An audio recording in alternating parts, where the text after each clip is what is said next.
Recently, I did a funeral of a almost 99-year-old woman, a very beloved person, and it was as much a celebration as it was an occasion for grief. Whoops.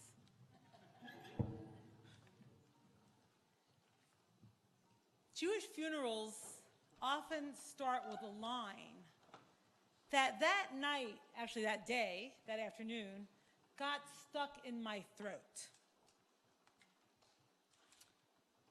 Even though I walk in the valley of the shadow of death, I fear no evil because you are with me. Gam ki elech b'geit salmavet, lo yirara ki ata imadi. It made me think a lot in the days following the funeral. I thought to myself, when I'm depressed or I'm despairing, I fear a lot of evil, and I don't feel like anybody's with me. I don't know about you when things get really rough, but it seems to me what makes them even rougher is that we disconnect, is that we feel that we don't see a possibility for hope or a hand to reach out to.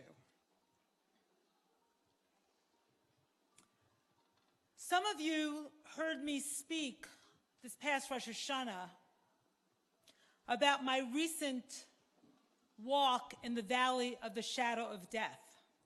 I've had a few, but this is my most recent one. My 16-year-old daughter was diagnosed with cancer.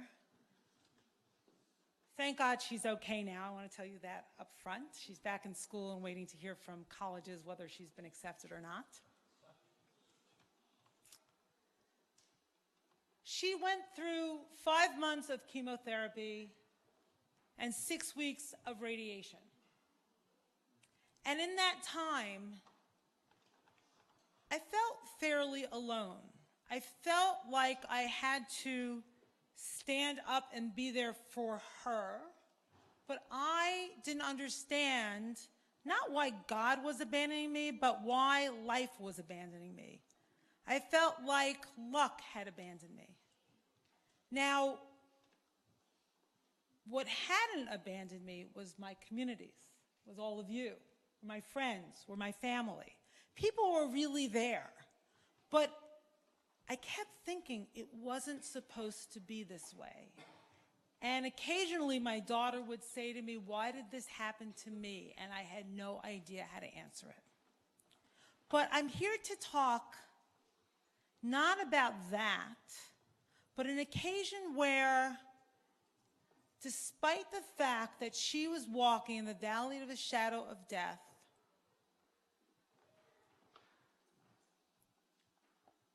she could touch another person. So one night we were in the hospital. When you receive chemo, often you're immunocompromised, and she developed a fever, and we had to rush her to the hospital. And that night, on the 9th floor of Sloan Kettering, we heard a baby crying. And that's not unusual, it was a pediatric ward. But the baby was crying and crying and crying. And at some point, a nurse came into our room, and my daughter asked the nurse, "Why is the baby crying?" And the nurse said, "Well, the baby's alone. The baby's parents couldn't be with the baby, with her." And my daughter just wept. And I was so moved that she, even though she was walking in the shadow of the valley of death, was so moved. I was amazed at her empathy. I had kind of shut down and been on automatic.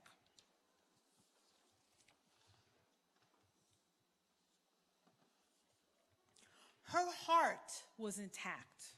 She could still feel, upon occasion.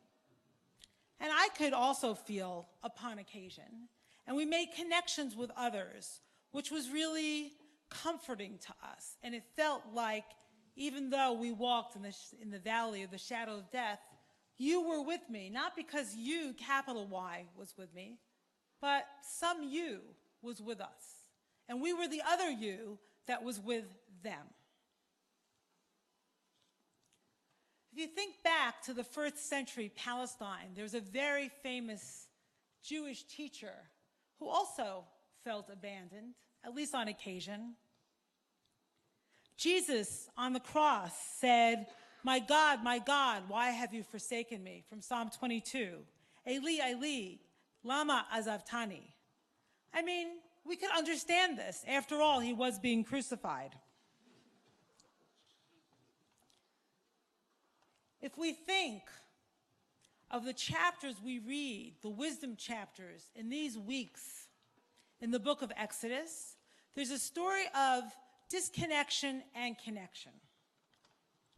The people of Israel in the last parsha, in the last portion, the last wisdom reading from last week, are absolutely terrified because their leader Moses went up to Mount Sinai and did not tell them he was leaving and did not tell them when he would be back. He wasn't a good leader and he wasn't acting like a good parent. I mean, these are the children of Israel. So what do? They feel unprotected. They feel scared.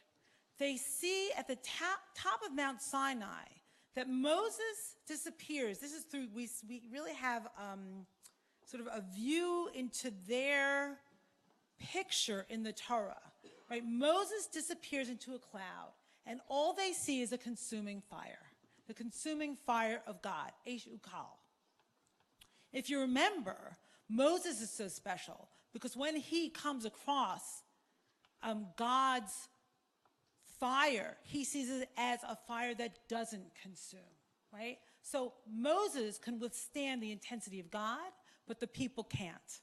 So they're faced with this consuming fire, and they create a golden calf, which is the absolute embodiment of betrayal and disconnection from God. Interestingly enough, they create a calf from gold, afraid of fire, right? Wild, uncontained. They create gold, they can hold, it's cold. It's the opposite of the image of God in these chapters. Gold is not wild, not unpredictable, not dangerous. Gold is something that could be owned and manipulated, something that would not consume them, something that would keep them safe. Jung, the psychologist who lived in the 19th and 20th century, talked about addiction as a prayer gone awry. When we can't stand to connect with what we really need to connect with transcendence, with something that could overwhelm us, then we reach for a shortcut. I think sometimes, talking about shortcuts, when I can't sleep at night and I look across at my night table and I kind of grab my phone, cold, smooth, who's wanting me, who's reaching out for me, who's liking me? We think about the little addictions every day that eclipse the deeper meaning that we might achieve because we can control it. We can control it with our devices. It seems like what our society is about is that kind of individualism, right? That kind of control of life.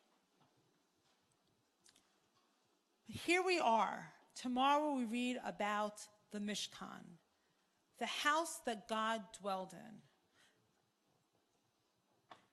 It was created by a man, in part, called Bezalel, translated as the one who lived in the shadow of God. The Mishkan, this movable spiritual feast, was all about connection. It was all about God sort of retracting God's self, God doing tzimtzum so that the people could tolerate a relationship with God. But it gets even more radical than that because there's one detail.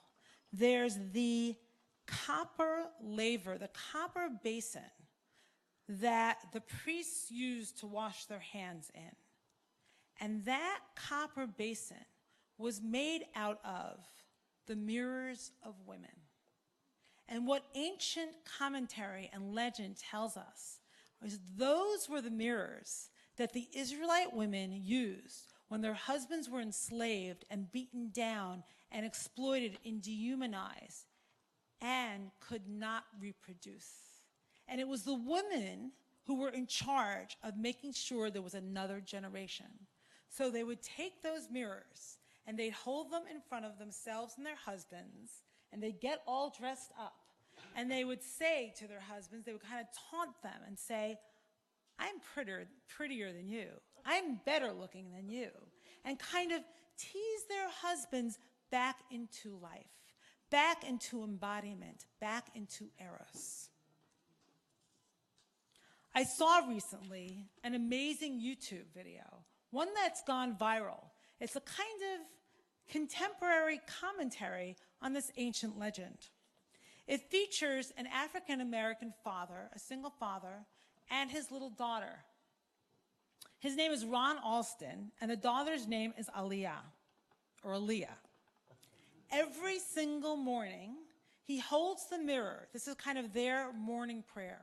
He holds the mirror in front of them, and the father says to his daughter, Ron says to his daughter, look at yourself. Look in your eyes, he tells her, as the two of them face the mirror.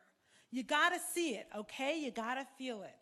And then he says to her, say, I am strong. And this 3-year-old says, I am strong. And Alston says, say, I am smart. And Aaliyah says, I am smart. Say, I work hard. And she says, I work hard. If you would join me for a minute in helping Ron Alston strengthen his daughter and strengthen all of us who are created in the divine image. Repeat after me, just as Aaliyah would. I am beautiful. I am respectful. I'm not better than anyone. Nobody's better than me. I am amazing. I am great. And then he says to her, if you fall, he asks her. I get back up, she replies, without missing a beat. He is doing the opposite, or at least on the other end of time, of what the Israelite women did. Right? They want to bring their husbands back to life.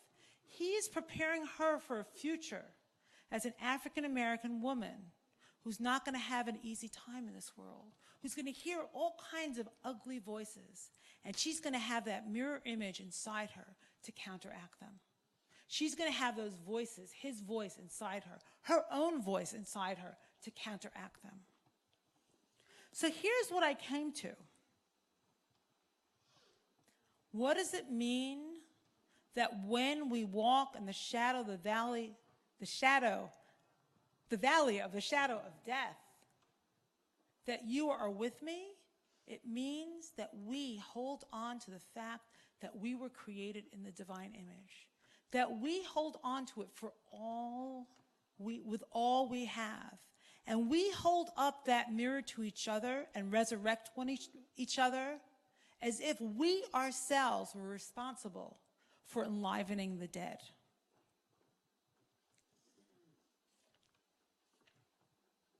We can learn from our radical female warrior ancestors, the Tzovot, the ones who served in front of the sanctuary. We can learn from Ron Alston and his daughter. We can be warriors for the divine image, each one of us. Shabbat shalom.